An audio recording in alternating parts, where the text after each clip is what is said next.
Hi, എന്തൊക്കെയാണ് വിശേഷം? എല്ലാവർക്കും സുഖമല്ലേ? അപ്പൊ തമ്മിലിൽ കണ്ട പോലെ നമ്മുടെ ഇന്നത്തെ പരിപാടി എന്ന് പറയുന്നത് ഒരു സ്റ്റിക്കർ ബുക്ക് മേക്കിംഗ് ആണ്. വേണ്ട സ്റ്റിക്കേഴ്സ് ഒക്കെ ഞാൻ ആദ്യം തന്നെ പ്രിന്റ് എടുത്ത് വെച്ചിട്ടുണ്ടായിരുന്നു. ഒരെണ്ണം സാധാരണ A4 ഷീറ്റ് പോലത്തെ പേപ്പറിലാണ് നമ്മൾ പ്രിന്റ് എടുത്തേക്കുന്നത്, മറ്റേത് നമ്മൾ സ്റ്റിക്കർ ഷീറ്റിലാണ് പ്രിന്റ് എടുത്തേക്കുന്നത്. അപ്പൊ ഈ രണ്ട് ടൈപ്പ് പ്രിന്റ് വെച്ചിട്ടും നമുക്ക് സ്റ്റിക്കർ ബുക്ക് ഉണ്ടാക്കുന്നത് എങ്ങനെയാന്ന് നോക്കാം.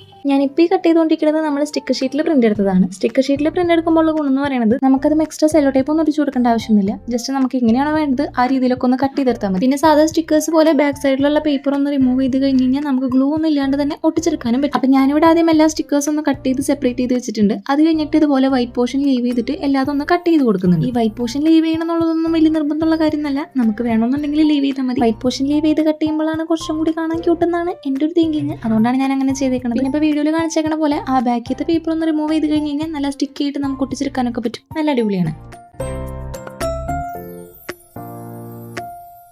ഇനി നോർമൽ പേപ്പർ പ്രിന്റിലാണ് നമ്മൾ എടുക്കണമെന്നുണ്ടെങ്കിൽ ഇതുപോലെ ഓരോ ഷീറ്റും നമുക്ക് ഇതുപോലെ സെലോ ടേപ്പ് വെച്ചിട്ടൊന്ന് കവർ ചെയ്തെടുക്കണം. ഈ സെലോ ടേപ്പ് വെച്ചിട്ട് നമ്മൾ കവർ ചെയ്ത് കൊടുക്കുന്നതിന്റെ ഉദ്ദേശം എന്ന് പറയുന്നത് ഒരു ഗ്ലോസി ഫിനിഷ് ഒക്കെ കിട്ടിയിട്ട് ഒരു സ്റ്റിക്കറിന്റെ ലുക്ക് ഒക്കെ കിട്ടാൻ വേണ്ടിയിട്ടാണ്. അതൊക്കെ ഇപ്പം അങ്ങനെ നിർബന്ധമാണോ എന്ന് ചോദിച്ചു കഴിഞ്ഞാൽ നിർബന്ധമൊന്നുമല്ല, അവരവരുടെ ഇഷ്ടത്തിന് നമുക്ക് എങ്ങനെ വേണമെന്നുണ്ടെങ്കിലും ചെയ്യാം. അത് കഴിഞ്ഞിട്ട് സെയിം പ്രോസസ് തന്നെ റിപ്പീറ്റ് ചെയ്യുക, എല്ലാതും ഒന്ന് കട്ട് ചെയ്തെടുക്കുക. അത് കഴിഞ്ഞിട്ട് ഈ വൈറ്റ് പോർഷൻ വേണമെന്നുണ്ടെങ്കിൽ അങ്ങനെയും കൂടി ഒന്ന് കട്ട് ചെയ്തെടുക്കുക. അപ്പം ഞാൻ എന്തായാലും വൈറ്റ് പോർഷൻ ഒക്കെ ലീവ് ചെയ്തിട്ട് എല്ലാ സ്റ്റിക്കേഴ്സും ഒന്ന് കട്ട് ചെയ്തെടുത്തിട്ടുണ്ട്. നമ്മുടെ സ്റ്റിക്കർ ഷീറ്റിലെടുത്തതും നോർമൽ പേപ്പറിലെടുത്തതും ഒക്കെ കട്ട് ചെയ്തെടുത്തിട്ടുണ്ട്. ഒരു 2 ദിവസത്തെ പണിയാണ് ഇത് മുഴുവനും. 2 ദിവസത്തെ കഷ്ടപ്പാടാണെന്നുണ്ടെങ്കിലും എല്ലാം കൂടി ഇങ്ങനെ ഇരിക്കുന്ന കാണാൻ നല്ല ഭംഗിയുണ്ടായിരുന്നു കാണാൻ. ഇപ്പം അതിന്റെ ഭംഗി നോക്കിയിരിക്കാണ്ട് നമുക്ക് പാറ്റേൺ പേപ്പേഴ്സ് നോക്കാം. ഈ പാറ്റേൺ പേപ്പേഴ്സ് ഒക്കെ ഞാൻ പ്രിന്റ് എടുക്കാൻ മറന്നുപോയി, അത് കാരണം ഞാൻ വിചാരിച്ചു നമുക്ക് ഉണ്ടാക്കാമെന്ന്. ഇതിപ്പോൾ ഞാൻ ഒരു A4 ഷീറ്റിൽ ഒരു 6 പാറ്റേൺസ് ആണ് ട്രൈ ചെയ്യാനായിട്ട് ഉദ്ദേശിക്കുന്നത്. അതുകൊണ്ട് ഒരു A4 ഷീറ്റിനെ ഒരു 6 പീസായിട്ട് ഒന്ന് ഫോൾഡ് ചെയ്ത് വെച്ചിട്ടുണ്ട്. അത് കഴിഞ്ഞിട്ട് ഓരോന്നിലും ഓരോ പാറ്റേൺസ് ഒക്കെ ഒന്ന് വരച്ചു കൊടുക്കുന്നുണ്ട്. ഇതിപ്പോൾ ഞാൻ ഡോംസിന്റെ ബ്രഷ് പെൻസ് ആയിരുന്നു യൂസ് ചെയ്തിട്ടുണ്ടായിരുന്നത്, അതുകൊണ്ട് ഇഷ്ടമുള്ള രീതിക്ക് ഒരു 6 പാറ്റേൺസ് ഒക്കെ വരച്ചെടുത്തിട്ടുണ്ട്. പിന്നെ ഞാൻ ഈ സ്റ്റിക്കേഴ്സ് ഒക്കെ പ്രിന്റ് എടുക്കാൻ വേണ്ടിയിട്ട് പിൻട്രസ്റ്റിൽ നിന്നാണ് എടുത്തത്. പിൻട്രസ്റ്റിൽ നിന്ന് എടുത്തിട്ട് നമ്മൾ ക്യാൻവയിൽ എഡിറ്റ് ചെയ്തിട്ട് ഒരു പ്രിന്റിംഗ് ഷോപ്പിൽ കൊണ്ടുപോയി കൊടുത്താൽ മതി. അതിന്റെ വീഡിയോ സെപ്പറേറ്റ് ആയിട്ട് ചെയ്യണമെന്നുണ്ടെങ്കിൽ ഞാൻ ചെയ്യാം. നിങ്ങൾക്ക് അറിയില്ല എന്നുണ്ടെങ്കിൽ ഒന്ന് ജസ്റ്റ് കമന്റ് ചെയ്താൽ മതി, നമുക്ക് അതിന്റെ വീഡിയോ ഡീറ്റെയിൽ ആയിട്ട് ഒരെണ്ണം ഞാൻ ചെയ്യാം. അപ്പോൾ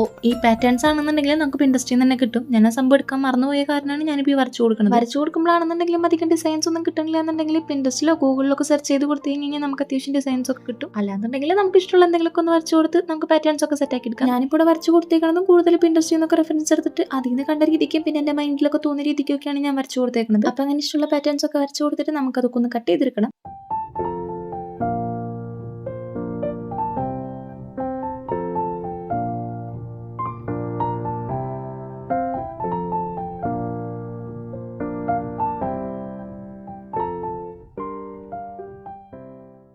അപ്പം അങ്ങനെ പാറ്റേൺസും സ്റ്റിക്കേഴ്സും ഒക്കെ കഴിഞ്ഞ് കഴിഞ്ഞാൽ ഇനി നമുക്ക് സ്റ്റിക്കർ ബുക്ക് ഉണ്ടാക്കാനുള്ള ബുക്ക് വേണ്ടേ? അപ്പോൾ ബുക്കിന് വേണ്ടിയിട്ട് ഞാൻ ഇവിടെ എടുത്തേക്കുന്നത് നമ്മൾ ഈ വാൾ പേപ്പേഴ്സ് ഒക്കെ മേടിക്കുമ്പോൾ അതിൻ്റെ അടിയിൽ ഒരു ഷീറ്റ് ഉണ്ടാവും. ആ ഒരു ഷീറ്റ് ആണ് എടുത്തേക്കുന്നത്. അതിപ്പോൾ എല്ലാവരുടെ കയ്യിൽ ഉണ്ടാവണമെന്നില്ല. അപ്പോൾ അതില്ലാത്ത ഒരു A4 ഷീറ്റോ ചാർട്ട് പേപ്പറോ എടുത്തിട്ട് കംപ്ലീറ്റ് ആയിട്ട് അതിനെ സെല്ലോ ടേപ്പ് വെച്ചിട്ടൊന്ന് കവർ ചെയ്തെടുത്താൽ മതി. ഞാനിപ്പോൾ ഇവിടെ എടുത്തേക്കുന്ന ഈ ഒരു ഷീറ്റ് ഞാൻ A4 സൈസിക്ക് ഒരു 5-6 ഷീറ്റ്സ് കട്ട് ചെയ്തെടുത്തേക്കാണ് ചെയ്തേക്കുന്നത്. അതിനെല്ലാം കൂടി ഒന്ന് സ്റ്റാപ്ലർ ചെയ്ത് കൊടുത്തിട്ടുണ്ട്. നമ്മളിതുപോലെ ബുക്കൊക്കെ ഉണ്ടാക്കുമ്പോൾ സ്റ്റാപ്ലർ ചെയ്താണ് കൊടുക്കണമെന്നുണ്ടെങ്കിൽ ബുക്കിന്റെ പേജസ് ഒന്നും ഫോൾഡ് ആവാണ്ടിരിക്കാൻ വേണ്ടിയിട്ട് സ്റ്റാപ്ലർ ഇതുപോലെ കംപ്ലീറ്റ് ആയിട്ടൊന്ന് ഓപ്പൺ ചെയ്തിട്ട് ഇതുപോലെ ചെയ്ത് കൊടുക്കുകയാണെന്നുണ്ടെങ്കിൽ നമുക്ക് നല്ല സെറ്റ് ആയിട്ട് കിട്ടും. അപ്പൊ അങ്ങനെ പേജസ് ഒക്കെ നമ്മൾ സെറ്റ് ആക്കി വെച്ചു. ഇനി നമുക്ക് ബുക്കിന്റെ കവറിന് വേണ്ടിയിട്ട് ഞാനൊരു കാർഡ്ബോർഡാണ് എടുത്തേക്കുന്നത്. അതിലേക്ക് നമ്മുടെ ബുക്കിന്റെ പേജസ് ഒക്കെ ഒന്ന് വെച്ച് കൊടുത്തിട്ട് ഞാനൊന്ന് തുന്നി കൊടുക്കുകയാണ് ചെയ്തേക്കുന്നത്. കാരണം ഞാനിവിടെ വാൾപേപ്പറിന്റെ ബാക്ക് സൈഡിലെ പേപ്പറാണ് എടുത്തേക്കണെന്ന് പറഞ്ഞാലും ആ പേപ്പറിന് ചെറുതായിട്ടൊരു വഴുക്കല് പോലൊരു സംഭവമൊക്കെ ഉണ്ട്. എന്താ അങ്ങനെ പറയാന്ന് പറഞ്ഞാൽ ഭയങ്കര സ്മൂത്ത് ആയിട്ടാണ് ഇരിക്കുക. അപ്പോൾ അതിലിനി ഗ്ലൂ വെച്ചിട്ട് ഒട്ടിച്ച് കഴിഞ്ഞ് ഇരിക്കാനുള്ള ചാൻസസ് കുറവായതുകൊണ്ട് തന്നെ ഞാൻ തുന്നിയാണ് കൊടുത്തേക്കുന്നത്. അതാകുമ്പോൾ സെക്യൂർ ആയിട്ട് അവിടെ ഇരുന്നോളൂ. അങ്ങനെ നമ്മൾ ബുക്കൊക്കെ ഉണ്ടാക്കിയെടുത്തു. ഇനി നമുക്ക് ബുക്കിൽ നമ്മുടെ സ്റ്റിക്കേഴ്സ് ഒക്കെ ഒട്ടിച്ചു കൊടുക്കാം. സ്റ്റിക്കർ പ്രിന്റിൽ എടുത്തേക്കുന്ന സ്റ്റിക്കേഴ്സ് ഒക്കെ ഒട്ടിച്ചു കൊടുക്കാനായിട്ട് നല്ല എളുപ്പമാണ്. കാരണം അതിന്റെ ബാക്ക് സൈഡിലെ പേപ്പർ ഒന്ന് റിമൂവ് ചെയ്ത് ഒട്ടിച്ചു കൊടുക്കാൻ ഭയങ്കര ഈസിയാണ്. അങ്ങനെ സ്റ്റിക്കർ പ്രിന്റിലെടുത്ത സ്റ്റിക്കേഴ്സ് എല്ലാം ഞാനൊന്ന് ഒട്ടിച്ചു കൊടുക്കുന്നുണ്ട്.